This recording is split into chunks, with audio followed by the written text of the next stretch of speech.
Emma's just so quiet, Linda complained during one of her unannounced visits, watching my 6-month-old daughter peacefully playing with her toys. When Michael was her age, he was already crawling everywhere, getting into everything.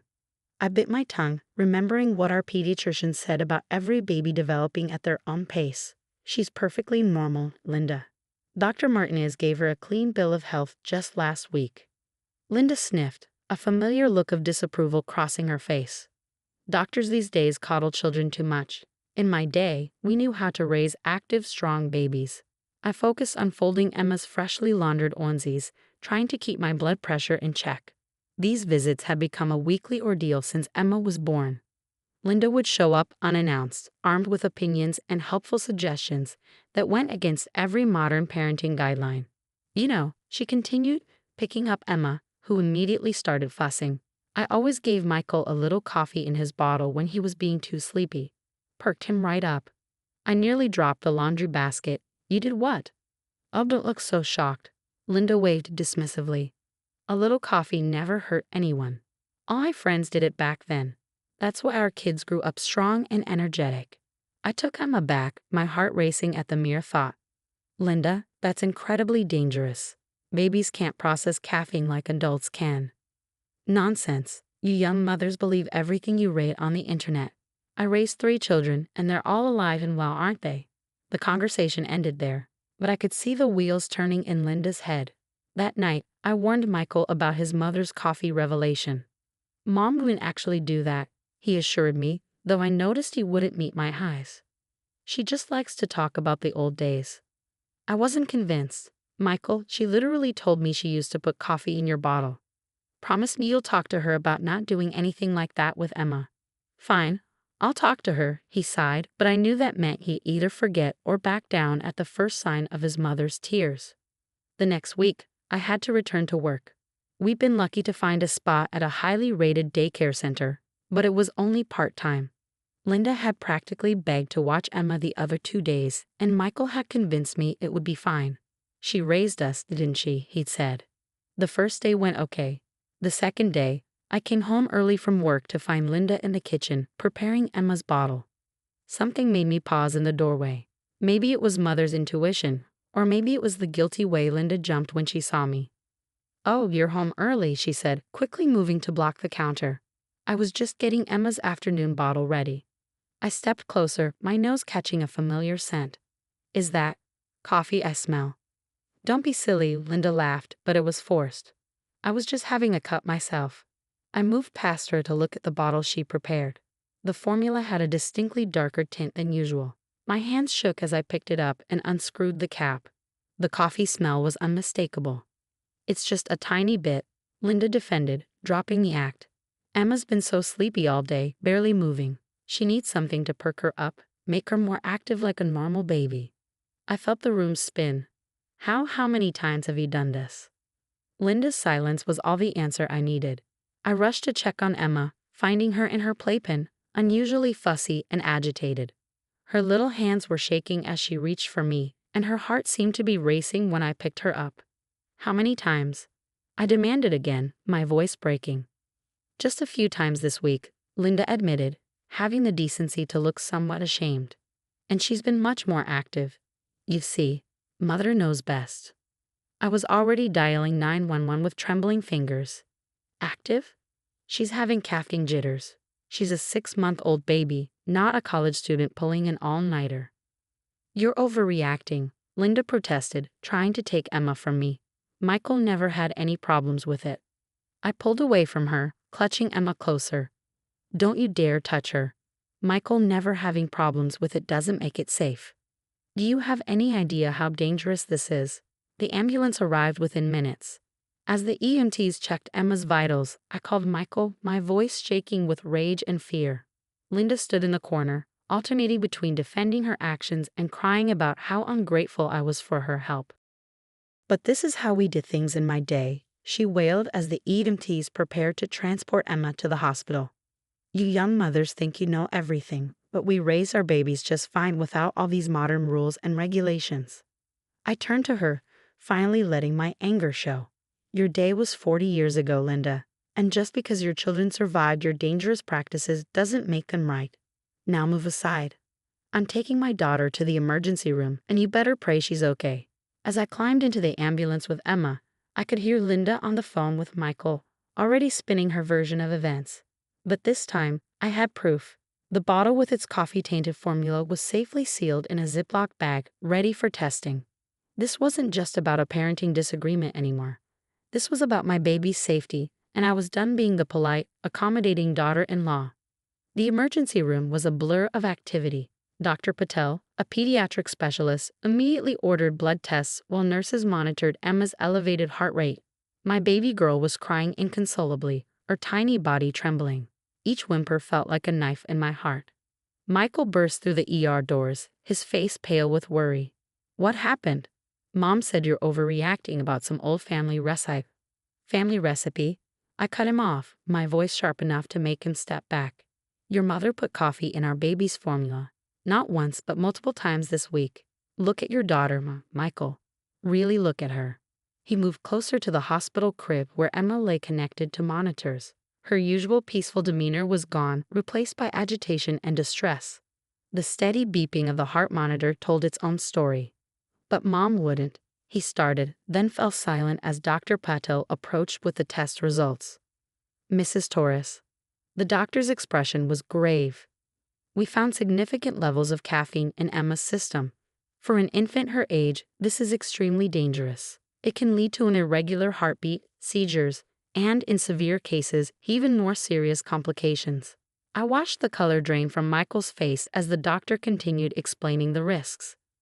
Linda chose that moment to make her entrance, still clutching her designer handbag like a shield. "Oh, stop being so dramatic," she announced, trying to take control of the situation. "I barely used any coffee, just a splash to help her be more active, like I did with all my children." Dr. Patel turned to her, his professional demeanor tinged with barely concealed anger. "Ma'am, are you saying you deliberately gave caffeine to a 6-month-old infant?" "Well, yes," Linda replied, oblivious to the horror on the medical staff's faces. "It's an old family tradition. My mother did it. I did it with my children, and they all turned out fine." "Mom." Michael finally found his voice. "This isn't the 1980s anymore. You could have seriously hurt Emma." "Don't you raise your voice at me, Michael James Harrison." Linda's face reddened. "I was trying to help. Emma is always so sluggish compared to how you were at her age. I was worried about her development." "Sluggish?" I couldn't hold back anymore. "She's meeting all her milestones perfectly. The only person with a problem here is you, Linda. You couldn't stand that we weren't raising her your way, so you took matters into your own hands." Dr. Patel cleared his throat. "Mrs. Harrison, what you did was extremely dangerous. Infants cannot metabolize caffeine the way adults do. You're very fortunate we caught this before Emma experienced more serious symptoms." "More serious?" Michael asked, his voice shaking. "Caffeine toxicity in infants can lead to seizures, severe dehydration, and in extreme cases, it can be fatal," Dr. Patel explained. "We'll need to keep Emma overnight for observation and to flush the caffeine from her system." Linda's tosad finally cracked. "Fatal? But I only wanted." "You only wanted control," I finished for her. "You couldn't stand that we were raising Emma differently than you raised your kids. So you decided to prove you knew better, and you could have killed her doing it." Michael walked over to the hospital crib, gently touching Emma's hand. Our daughter had finally fallen into an exhausted sleep, though the monitors still showed an elevated heart rate. When he turned back to his mother, his eyes were filled with tears. "Get out," he said quietly. "What?" Linda stepped toward him. "Michael, sweetheart, you can't mean." "Get out." His voice was stronger now. "You endangered my daughter. You went behind our backs and gave a baby coffee because you couldn't stand not being in control. Get out of this room, get out of our lives, and don't come back until you understand what you did wrong." Linda's mouth opened and closed several times, but for once, no words came out. She looked around the room, probably expecting someone to defend her, but found only stern faces. Even the nurse checking Emma's IV was glaring at her. "Fine," she finally snapped, gathering her things. "I try to help, to share my experience as a mother who successfully raised 3 children. And this is the thanks I get. You'll regret this." both of you." As she stormed out, her heels clicking angrily on the hospital floor, I saw Michael's shoulders sag. I moved to stand beside him, both of us watching our daughter's fitful sleep. "I should have listened to you," he whispered. "All those times you said Mom was overstepping, that her old school methods were dangerous. I should have stood up to her." I took his hand, squeezing it gently. "You're standing up to her now. That's what matters." "I'll call the daycare center tomorrow," he said. "See if they can take Emma full-time. No more chances, no more family help that comes with strings attached." A nurse entered with forms for us to sign, documenting everything that had happened. "The doctor wants these for the records," she explained, then hesitated before adding, "and in case you want to pursue any legal action." Michael and I exchanged looks. Legal action hadn't even occurred to us yet, but now that she mentioned it, my phone buzzed with incoming messages from Linda's other children, Michael's siblings, all demanding to know why we were abusing their poor mother over a little coffee. I silenced the phone and turned back to what really mattered, our daughter, finally sleeping peacefully as the IV fluids helped flush the caffeine from her tiny system. The family drama could wait.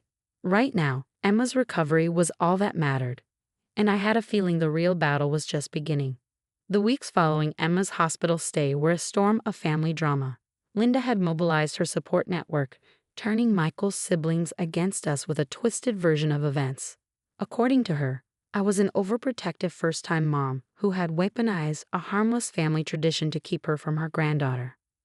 "Did you know Mom used to put coffee in all our bottles?" Michael's sister Kate demanded during an angry phone call. "And we're all fine." "Surviving something dangerous doesn't make it safe," I replied, watching Emma play happily in her bouncer, finally back to her normal, peaceful self. "Would you give your cat chocolate just because it stole some once and lived?" "That's different," Kate protested, but I could hear the uncertainty creeping into her voice. "Is it? Because Dr. Patel would disagree. I'm sending you his report about caffeine toxicity in infants. Read it, then call me back if you still think your mother did nothing wrong." I hung up and turned to Michael, who was documenting everything in a notebook.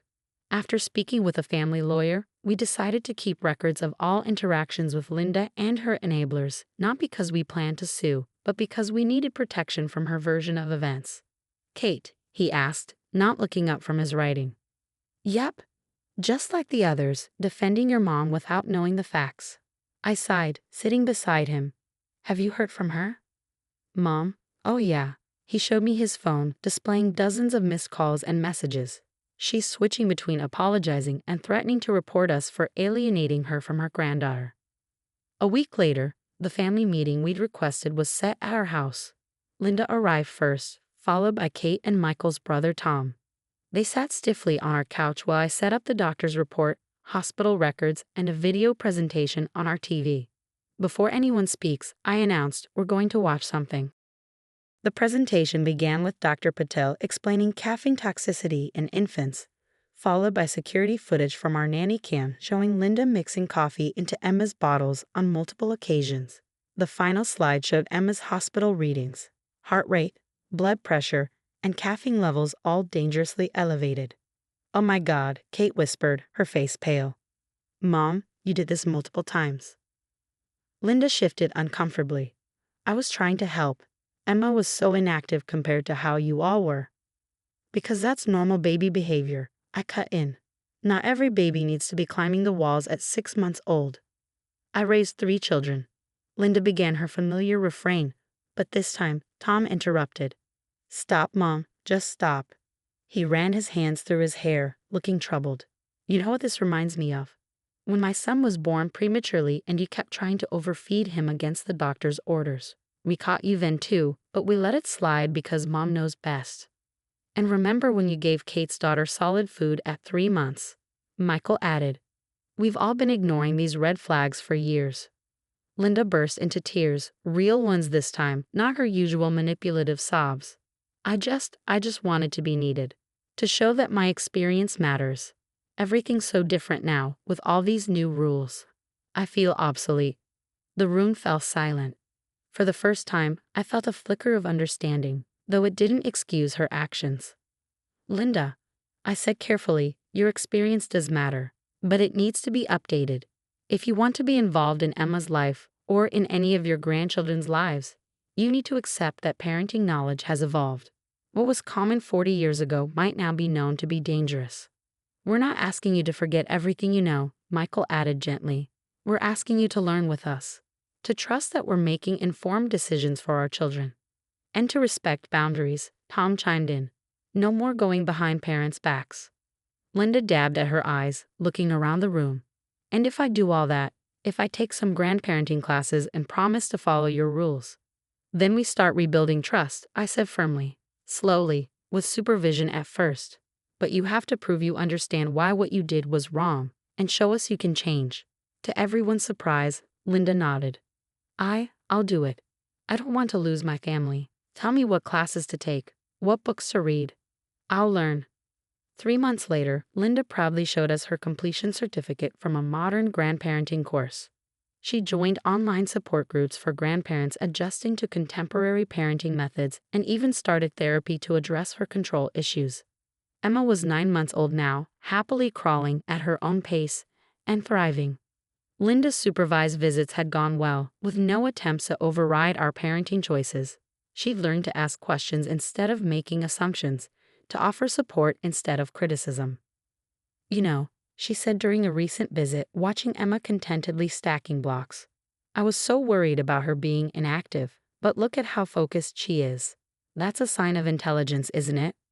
I smiled, recognizing the genuine effort to understand. It is. Every baby develops differently, and Emma's right on track for her age. The road ahead would still have its challenges, but as I watched Linda reading baby development books instead of pushing outdated methods, I knew we'd made the right choice. Sometimes, the hardest part of parenting isn't dealing with the children. It's helping the grandparents grow alongside us.